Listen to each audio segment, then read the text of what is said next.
lesson today. We are going to do a poem. But before beginning up, I'll show you the picture, and on that basis, you'll just have a guess which poem we are going to do, because you have already done. It's just a revision, recapitulation of the same. All right. So the screen is being shared with you. I'm showing you the picture. Give an idea. What can you see in the picture, children? What can you see in the picture? It's a snake. So, do you have any poem that is related to snake? Yes, ma'am, the snake is trying. Yes, the snake trying. This is the poem we are going to do now. All right. So, who gave the answer? As I cannot see you, who gave the answer? Ma'am, Mitali. Mitali, very good, Mitali. So, I'm again sharing the screen, and we are going to do the poem that is the snake trying.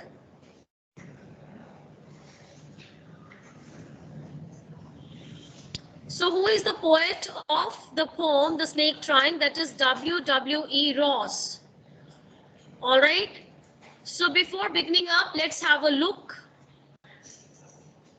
of the picture of the poet, and let's know a bit about the poet.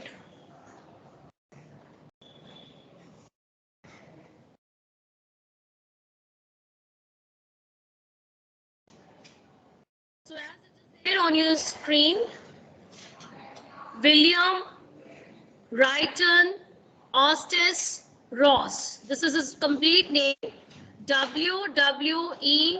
Ross. He is a Canadian poet, and his poems are basically, based upon the poetic device imagery. When you will be reading his poems, you will just begin to picturize. He brought modernization in his poetry.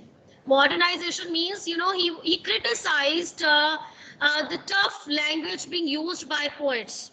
So according to him, the poem should be very simple and easy to understand.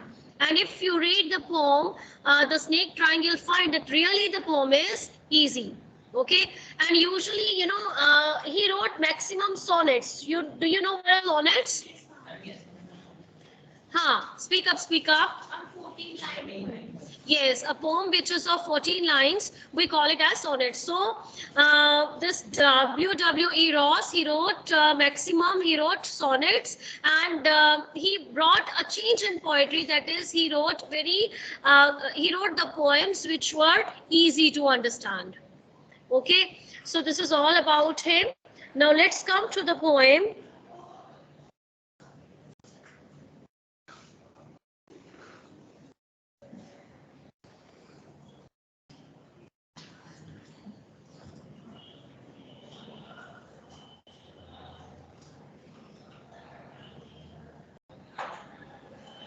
Who would like to read it? Just raise your hands, online class children. Mitali, yes, Mitali, begin up. The snake trying to escape the pursuing stick with sudden curvings of thin long body. How beautiful and graceful are his shapes. He glides through the water away from the stroke, or let him go over the water into the reeds to hide without hurt. Small and green, he is harmless even to children. Along the sand he lay until observed and chased away, and now he vanishes in the ripples among the green slim reeds. Very good. In the second line, the second last word is pursuing stick. Okay, pursuing. Repeat it. Mitali, repeat it. Pursuing. Pursuing. Very good. Chilna, you read the full-fledged poem again. The snake trying to escape the pursuing stick with sudden curving of thin long body, how beautiful and graceful are his shapes. He glides through the water away from the stroke, oh let him go over the water into the reeds to hide without hurt, small and green, he is harmless even to children. Along the sand he lay until observed and chased away, and now he vanishes in the ripples among the green slim reeds. Very good, children. Thank you, beta. So, children, the poem is very small, but you know it is opposite to our thinking. Whenever we see a snake, what do we believe? What do we think? What is our first reaction by looking at the snake first? You get scared. Ma'am, Okay, yes, you we are get scared. frightened. You're afraid of. Yes, Mitali, speak again. Ma'am, we are frightened about the snake that he might bite us. Yes. Yes, you are frightened. You're afraid that it may bite you, right? So what do you do? What do you do? You run away or you try to kill it? You run away. So see, it is given in the blue box. Most of us think of snake, a fearsome symbol of death, but the snake in this poem is itself a victim. Victim, you understand, the sufferer, the person, a person or an animal who suffers. We call them as victim, right? So in this poem, snake itself is afraid of. It is the victim that is being explained by the poet. So there was a snake taking the rest in the sand, but suddenly it had to run away into the reeds, hiding it had to run away in water, hiding itself into the reeds. From whom? From the pursuing stick. Pursuing stick may be of any of the human being. All right, so this is the poem about. So I'm reading it line wise and explaining you the meanings. Have pencils in your hand and write down the meanings of the difficult words. All of you have pencils in your hands, please. And first of all, show me your books. All of you online children, please enable your videos and show me your books. Hurry up, quickly focus camera on your books.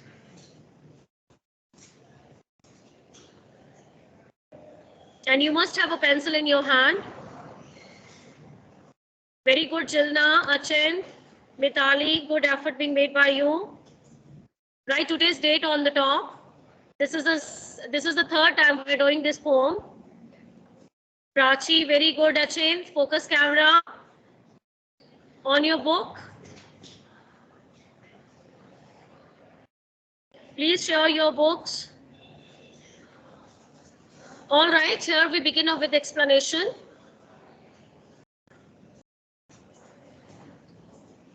The snake trying to escape the pursuing stick. So the snake is trying. What it is trying to escape, to save itself. To escape means to hide. To escape means to hide. To escape the pursuing stick. Pursuing means following. The stick is following the snake and the snake is trying to escape itself. With sudden curving of thin long body, how it is escaping? It is just taking the curves. You know how it moves? It takes the curves. Yes. So with sudden curving means twisting the body, twisting his long thin body. It is trying to escape from the pursuing stick. How beautiful and graceful are his shapes. So now, in the beginning, the poet, he says the snake is trying to escape himself, and after that, the poet, he begins to tell you about the beauty of the snake. Do you find the snake is beautiful? Yes. Of course. So how beautiful and graceful are his shapes, the designs, the scales on his body, they're really beautiful. So he calls his body very graceful. The shapes, he calls them very graceful. He glides through the water away. He glides, underline what glides. Underline the word glides. What do you mean by glides? Yes, sudden move. Sudden movements, yes. So he glides through the water away from the stroke. Stroke means a hit from the stick, the pursuing stick. So from the stroke, it is trying to go away into the water. Oh, let him go over the water into the reeds to hide without hurt. So the poet is requesting, here, what the poet is requesting, oh, let him go. So here the poet is calling the snake as him. All right. So, oh, let him go over the water into the reeds. Reeds are like, small bushy plants in the water. They're being called as reeds. I can show you even the picture I have with me. You can see the picture here. Smashy plants. So here you can see, children, there is a picture. Here you can see this. These are being called as reeds. So next is, he glides through the water away from the stroke. Oh, let him go over the water into the reeds to hide without hurt. So the poet is requesting. What is he requesting? He's requesting, let it go, let the snake go and hide itself into those reeds, and it should not be hurt. Okay, means he should not be hit by that pursuing stick. Small and green is harmless even to children. So he's saying, let the snake go. And the reason that the poet is giving over here is that the snake is very small and green.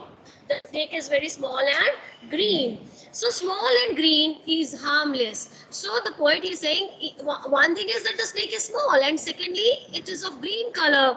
And green color snakes are not at all harmful even for children. They are harmless even for children.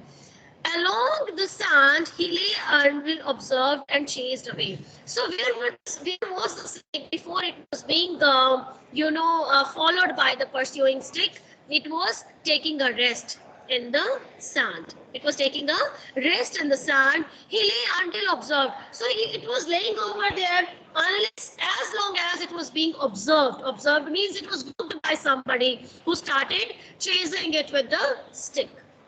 So along the sand he lay until observed and chased away. Chased away means followed it and he went away. And how? And now he vanishes. Again he is being used for the snake. And now he vanishes in the ripples. What are ripples? Water waves. Yes, the waves of water, they are being called as ripples.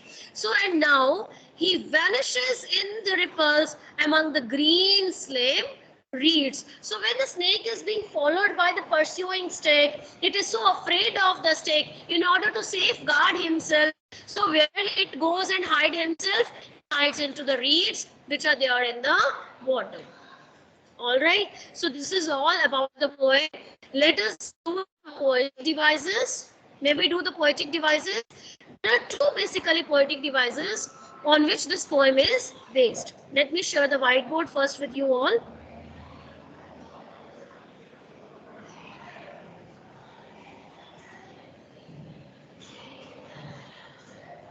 Wait for a while, children.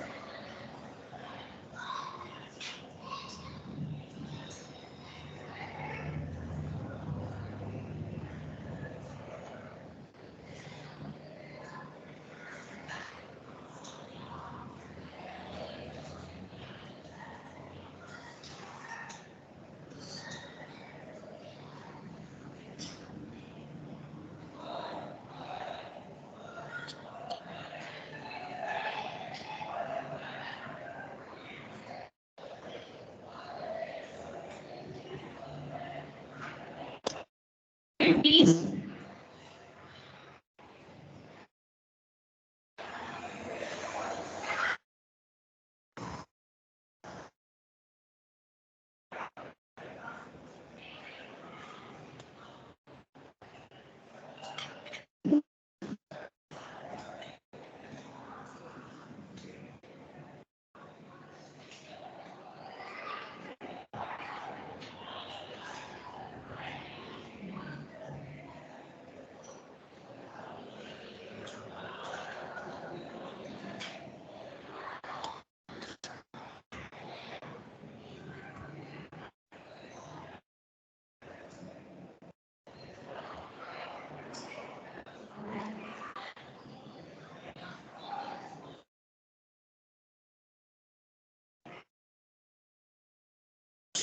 Whiteboard.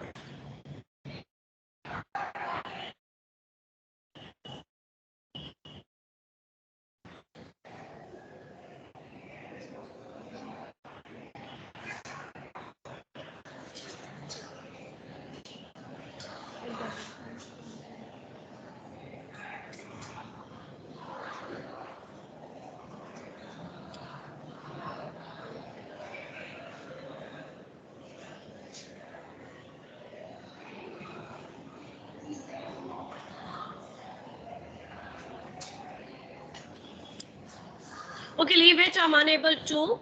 So here I will tell you there are two poetic devices that are being used in the poem. One is imagery. One is imagery. What do you mean by imagery? Just raise your hands, online children, then offline will answer. Online children first. You are being given the chance. Raise your hands. Okay, all right. Then offline children will answer. Samriddhi. With the poet beautifies the writing and start imagining just anything. Yes, you know, imagery is when you are reading something, maybe a prose, when you're reading it, and side by side you begin to imagine. You go into your own imaginations. So that means the poet or the author, he has used imagery literary device.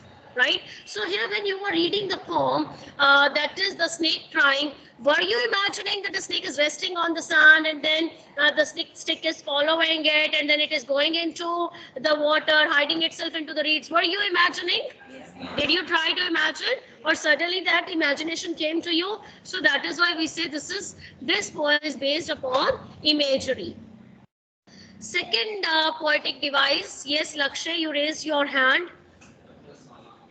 Personification, very good. Why? How could we see? First of all, you just tell me what is personification. When animals have human qualities, to some extent it is correct. Sit down, please. Yes, Arfuni. Yes, when non-human things are being given the human traits, or being, human qualities are being attributed to non-human beings, non-human things. May it be an animal or may it be a thing, right? When we say human qualities, sit down please, Arpuni. When human qualities are attributed to non-human things, to non-living things, or we can say, then we say that personification is being used. So here the poet, he is calling the snake as he, right? So find out the lines where he used he. Just speak those lines. He glides through the water away, oh let him go. Yes. Oh, let him go. One line is this. Then is another. His shapes are graceful. Okay. Yes. He lays until observed. He is harmless. So from all these lines, we just can identify that the poet has used, which poetic device? Personification. He vanishes in the ripples. That is also there. Also, he pronoun is being used. Clear? Are you clear with the poem? Yes. One more poetic device. Okay. Transferred Okay. epithet. Pursuing stick. Stick is a noun which is being described with an adjective, that is pursuing. All right. So transferred epithet is also there. After that, alliteration you find wherever the alliteration is. Ma'am, alliteration. Ma'am, he is harmless. He is harmless. So H and H is being repeated. So 4 poetic devices we have done, children. Okay, 4 poetic devices. So Jilna or Mitali, any one of you, please repeat the poetic devices, 4 of them. Ma'am, Enable your transferred video and epithet. speak up. Enable your video, please.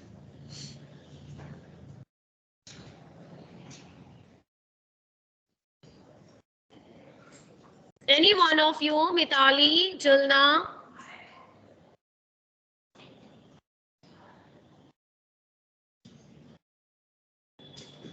Okay, all right. If you're unable to, you can speak up. You can speak up if you're unable to. Ma'am, transferred epithet, personification, alliteration, and imagery. Very good. 4 poetic devices we have done. We begin up from the easy one, that is alliteration, and then we come to transferred epithet, then imagery, and the last one is personification. So this is all about your poem, The Snake Drawing, and tomorrow we'll discuss the question answers. Okay? All right, children, take care. Goodbye. Good afternoon, ma'am.